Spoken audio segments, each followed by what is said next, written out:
আসসালামু আলাইকুম। আমি এখন বিশেষ কনফিডেন্সে ৪৪তম প্রিলিমিনারি অ্যাসাইনমেন্ট ৭ সিলেবাস সাধারণ বিজ্ঞান, কম্পিউটার ও তথ্য প্রযুক্তির বিষয়ের ৪ নং প্রশ্নের সমাধান নিয়ে হাজির হয়েছি। ৪ নং প্রশ্নটি হলো ব্লুটুথ কি এই বিষয়ে। ব্লুটুথ কি আমরা সবাই জানি যে আমরা স্বল্প দূরত্বের ক্ষেত্রে যেই ডেটা ট্রান্সফার করে থাকি এক ডিভাইস থেকে অন্য ডিভাইসে একে বলা হয় ব্লুটুথ। এর দূরত্ব একটি ব্লুটুথ থেকে অন্য একটি ব্লুটুথের ডিভাইসের ডেটা ট্রান্সফার করতে মিনিমাম দূরত্ব হয় 10 থেকে 100 মিটার হয়ে থাকে। এর কম হলেও ডাটা ট্রান্সফার হবে না, বেশি হলেও ডাটা ট্রান্সফার হবে না। এখানে আমি ব্লুটুথের একটি লোগো চিত্র অঙ্কন করেছি, আপনারা চাইলে দিতে পারেন, আর স্কিপ করতে পারেন।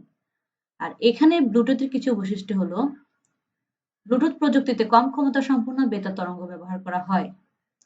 এর স্ট্যান্ডার্ড হলো IEEE 802.15। এটি হচ্ছে একটি ওয়্যারলেস কমিউনিকেশন, মানে এই যে ডাটা ট্রান্সফার করছি এক্ষেত্রে কোনো আমাদের ওয়্যার্ড কানেকশন লাগে না, আমরা ওয়্যারলেস ভাবে আমরা কি করি ডেটা ট্রান্সফার করে থাকি এবং কোনো লাইসেন্স ছাড়াই এটি 2.4 গিগাহার্টজ ফ্রিকোয়েন্সি ব্যান্ডে চলতে পারে, অর্থাৎ ডেটা ট্রান্সফার হতে পারে। ধন্যবাদ। পরবর্তী টিউটোরিয়াল দেখার আমন্ত্রণ রইল। আমি একটু প্রশ্নটি প্রিভিউ করছি আপনাদের জন্য। এটি হলো প্রশ্নটি। আর ধন্যবাদ। অবশ্যই আমার চ্যানেলটি সাবস্ক্রাইব করবেন, লাইক করবেন এবং শেয়ার করবেন।